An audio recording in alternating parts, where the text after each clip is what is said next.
Thank you all so much for joining us this morning. For those of you who don't know me, I'm Roberta Cook, President and CEO of BH Care.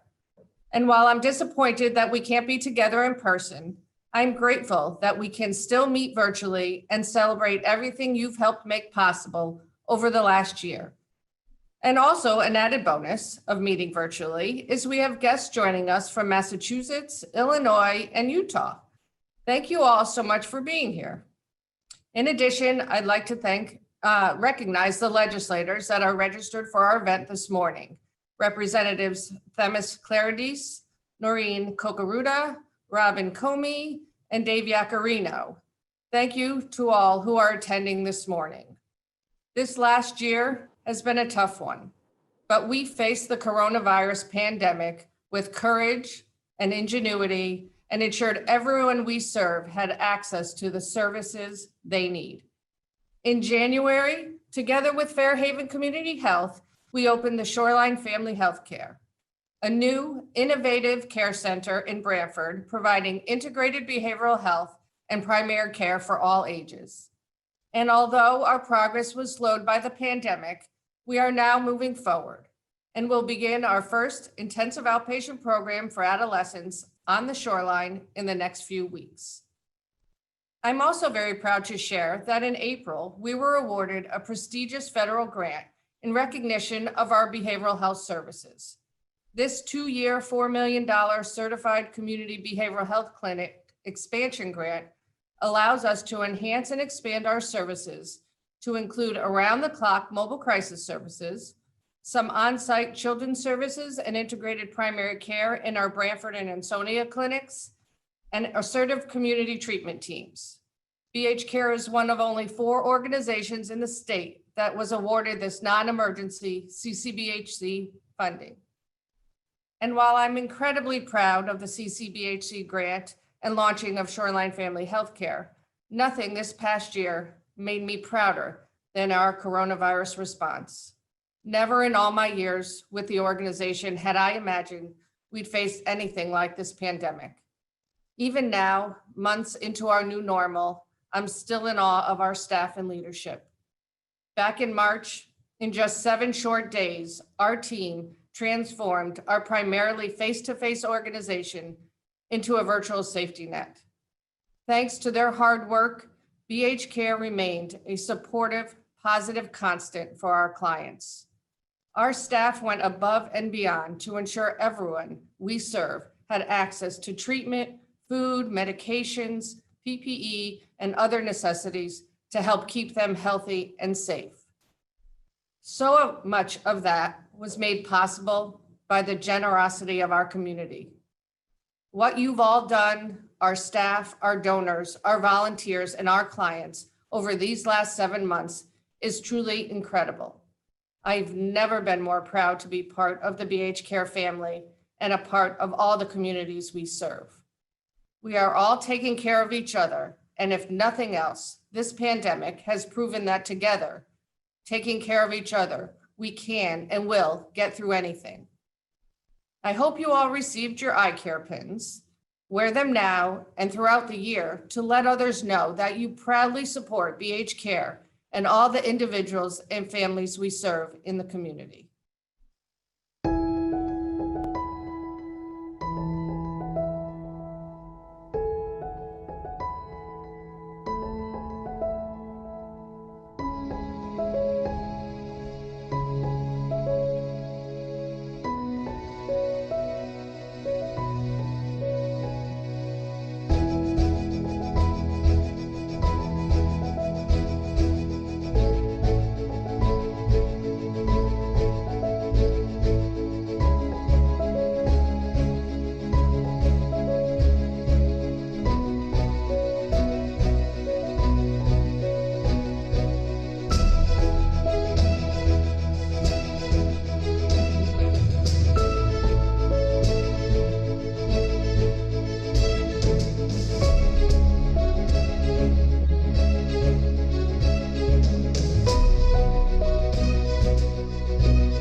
Again, I cannot thank our generous donors and volunteers and our dedicated staff enough for everything they've made possible in the last year. You're all making hope, health, and recovery possible each and every day. Also want to recognize Senator George Logan and Mike Frieda from North Haven and thank them for joining us today. Now I'd like to introduce you to one of the people you helped. Jason is a client in our Young Adult Services Program, which provides specialized treatment and supports for adults aged 18 to 25 who are struggling with behavioral health issues. Now I'll turn the program over to Jason. Hello, my name's Jason Garcia. I've been struggling with depression most of my life, and so much so I've been in the hospital 2 times from it. And my most recent hospitalization, afterwards I found myself homeless, and then all of a sudden pieces started falling into place, and I ended up at BH Care, and started off with ILP with Tara and Aaron, and they really helped me build a toolbox of skills that I can use to help fight the depression and help get my mind off stuff that's getting me really bad. And it's crazy because after this is the most successful I've been after my hospitalization, and all this stuff's going on in the world, and people are struggling with mental health all over the place.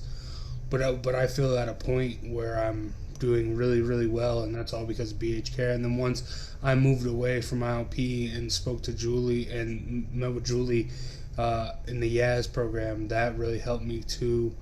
She really helped me utilize those skills and help me understand what I'm doing and how my thought processes are working, and she's just really helping me keep my mental health solid, and they're always there.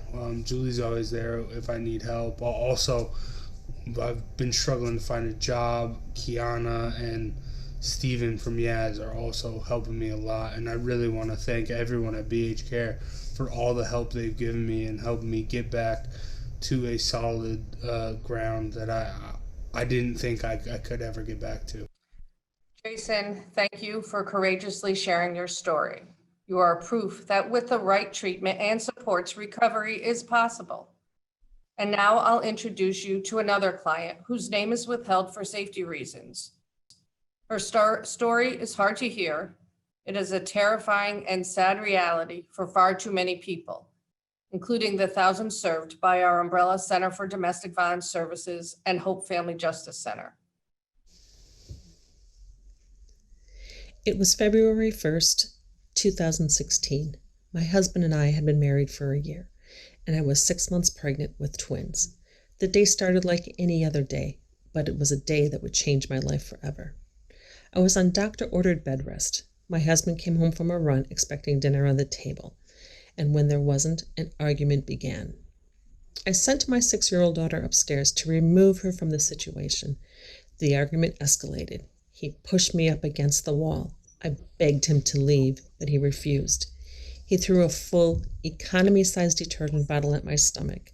The bottle burst open when it hit the floor, and I fell into the puddle of liquid. He laughed at me as I slid in the soap and tried to get myself up. He said, "You belong on the floor. You will always be beneath me." When he left the house, I called 911. I gathered my strength to check on my daughter and found her crying in the corner of her room. She said, "I'm sorry I couldn't help you, Mommy." My heart shattered. The police arrived, and my daughter and I were transported to Yale Maternity. There, I was connected to the Umbrella Hotline. The Umbrella helped me develop a safety plan, which included leaving the state to live with my mother until my husband was arrested. A few days after I was released from the hospital, I went into premature labor and delivered my twins at only 23 weeks. They lived a few days before passing. My heart was shattered again. My husband was arrested a few weeks later and arraigned in criminal court. A full, no-contact protective order was put in place, and I started to feel a little bit safer. The The Special Victims Unit of the New Haven Police Department was also investigating the death of my twins. Throughout the whole process, the umbrella was in constant contact with the police detective and kept me up to date on the investigation. The umbrella also provided counseling services, and my daughter received trauma therapy. They put me in touch with New Haven Legal Aid for housing and divorce assistance. Unfortunately, the Special Victim Unit's investigation was unable to find a connection between the assault and my premature labor. My husband was only charged with breach of peace, assault in the third degree, and risk of injury to a minor, which could result in the dismissal of his charges. The state knew that the assault caused the death of the twins, but they couldn't prove it under the law. My umbrella advocate set up multiple meetings with me and the state prosecutors to make sure my voice was heard, and so I could remain involved every step of the way. My husband and I were soon divorced, and again, I felt a little bit safer, and a trial date was set for November 2019. My advocate helped me work with the prosecutor to prepare to testify. I wanted to do it. I needed the closure. I needed to shut the door on this nightmare. I wanted to have the last word and remind him of what he did to me and his own unborn children. The umbrella advocate gave me strength, reminded me of how far I've come, and I climbed into that witness box and testified for 3 straight hours. I faced him. I shut that door forever. Initially, I didn't want to know the outcome of the trial. I didn't care because I finally ended that chapter of my life. But eventually, curiosity got the best of me. I called the umbrella. My advocate told me that my ex was found not guilty. I let that sink in and decided it didn't matter. I told my story. He will have to live forever with what he's done. I'm happy now. In the 4 years since the nightmare began, I've remarried, gave birth to healthy twin boys, and have a loving, supportive family. I've enrolled in college, and I'm pursuing a degree in criminal justice. My advocate and the counselors at the umbrella made it all possible. I will be forever in their debt. Every time I hear that story, it chills me to the bone, but it also makes me so incredibly proud of the work done by our umbrella Center for Domestic Violence Services and Hope Family Justice Center. As you likely know, all the services provided at the umbrella and Hope are completely free of charge. We receive some state and federal funding for our programming, but we also rely heavily on the generosity of our community of individual, corporate, and foundation donors to continue in our mission to ensure all people can live free from violence and fear. The coronavirus pandemic hit our domestic violence clients especially hard, many of whom were sheltering at home with their abusers. Tensions were high, frustrations were high, economic challenges were high, a potentially lethal combination. Our community recognized the danger and stepped up to ensure we could continue to providing support and safety for those who needed us. A group of Yale student advocates decided to help raise money for the Hope Family Justice Center, even while campus was shut down and they were attending school remotely. All right, hi, my name is Suzanne Brown, and I'm one of the co-directors of the Yale Hunger and Homelessness Action Project, otherwise known as YHAP. Hi, my name is Tomas Carrillo. I'm the other co-director of YHAP. Hi, my name is Ananya Kotru. I'm one of the co-coordinators of the YHAP FAST. Hi, everyone. My name is Tyler Jager, and I'm the other co-coordinator of the YHAP FAST. So together we all fall under this wonderful YHAP umbrella. YHAP organizes 11 different service projects on campus that all do a range of different activities, from volunteering at soup kitchens to authoring literary magazines. And one of our most important projects is the YHAP FAST, which happens every semester, and it is a huge fundraiser where we ask students to donate the monetary value of their meal swipes. Normally we're able to raise over $10,000, $11,000, which we then donate to 3 different New Haven nonprofits and organizations. But considering the fact of the pandemic, last spring, we knew that we were going to have to change our model. Yeah, as Suzanne was saying, due to the pandemic and Yale telling students to leave campus, we knew the YHAP FAST was not going to work in the way that it had before. And the YHAP FAST has always provided what we think is a pretty good service to the community, and we wanted to ensure that that would continue. So the 4 of us kind of got to brainstorming, and we came up with the YHAP FAST COVID-19 Relief Fund.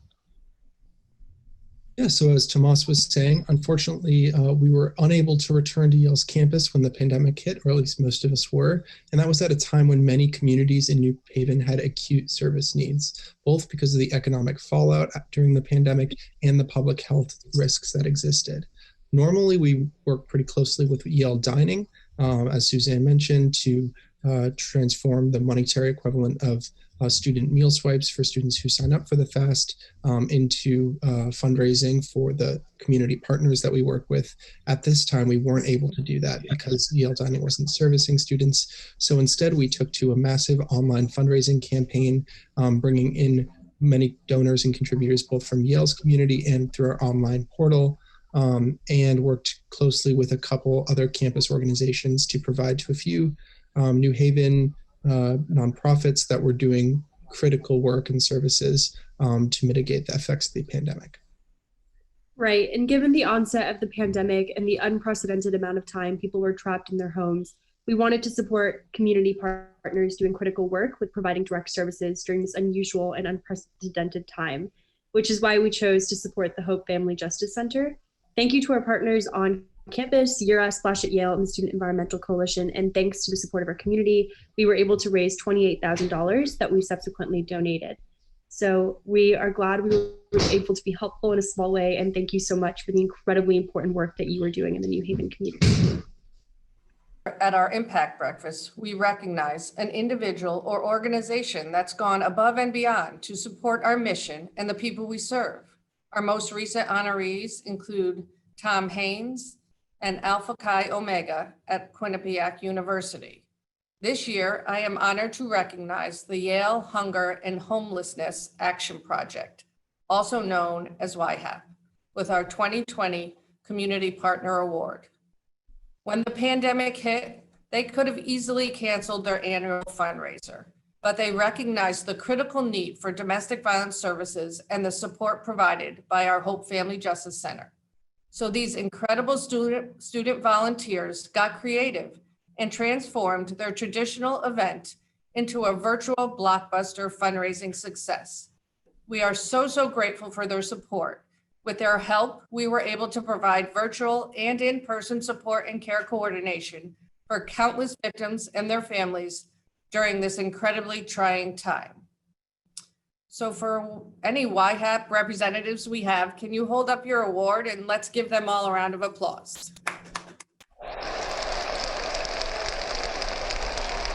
All right. And now our clients would like to share a few words with everyone here today.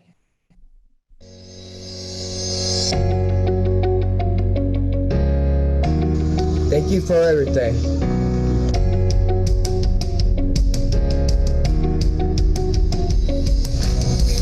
Thank you, BHCare, for your services. It's very nice to get here.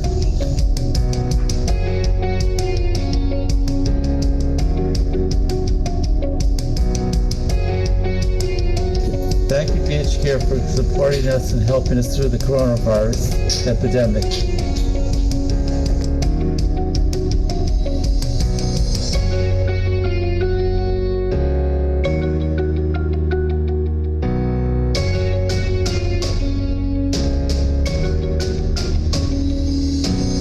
I like to come here to the social club because it keeps my mind occupied and it keeps me straight and stuff like that. So, and I love it here. So, thank you.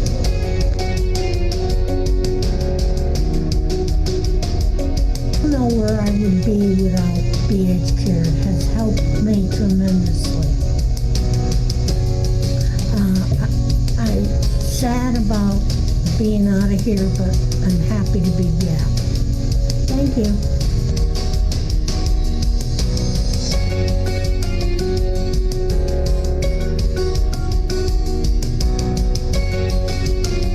Thank you for your marvelous work and your help and your guidance throughout the years.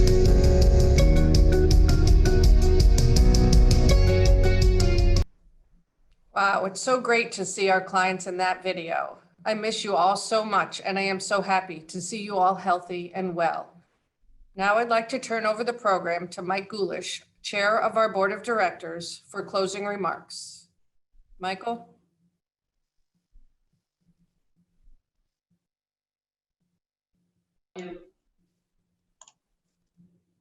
Okay, Great. can you hear me?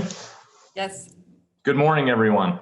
You know, Roberta asked me to give a quick presentation here, and to be quite frank, I didn't know they were doing that last piece. And I was asked to talk a little bit, giving remarks from the board. So one of the things I did, and my talk will be, thank you. Yeah, it's been an incredible year. You know, I want to thank everyone for joining us this morning. I hope everyone is safe. I hope your families are safe. And to that point, to thank you, I want to thank everybody on this call today for supporting BH Care. You've heard some of the stories from the clients. You know, without your support, we wouldn't be able to actually provide some of the services that we provide. I want to thank all the volunteers who give countless hours of their time. I'd like to thank all the donors, and particularly YHAP. I mean, just absolutely an amazing story, what you folks have done. Just absolutely incredible. All of you donors, without your continued support, the organization could not do what it does. The employees would not be able to provide the services that they actually provide. To my fellow board members, I want to thank you for your input and your guidance, particularly this year. You've gone above and beyond the call of duty of helping Roberta, her team, and all of their staff in terms of giving guidance, particularly when COVID hit. And then finally, in my opinion, the biggest thank you is to all the employees of BH Care. The support and the care you endlessly provide is absolutely amazing. This year, however, it's beyond amazing. Roberta talked about how they transformed the organization within 7 days. I was on the phone quite a bit with Roberta during that, as well as board members, just giving what little input we could give, but it was just amazing to hear the stories. You employees performed like the COVID pandemic did not exist. You showed up every day, regardless of how the pandemic changed your own personal life, and you continued to provide that flawless service that you've always done for all the years I've been involved in the organization. So they asked me to keep my remarks short. So having said that, to everybody out there, I want to say thank you, thank you, thank you. It's been amazing. Keep doing what you do. You see the results based on a couple of the videos you saw. So thank you. Have a wonderful holiday season as well as we can under whatever this new normal is, and stay safe and keep your family safe. Thank you. Thanks, Mike. Have a great day, everybody. Bye. Thank you, everybody.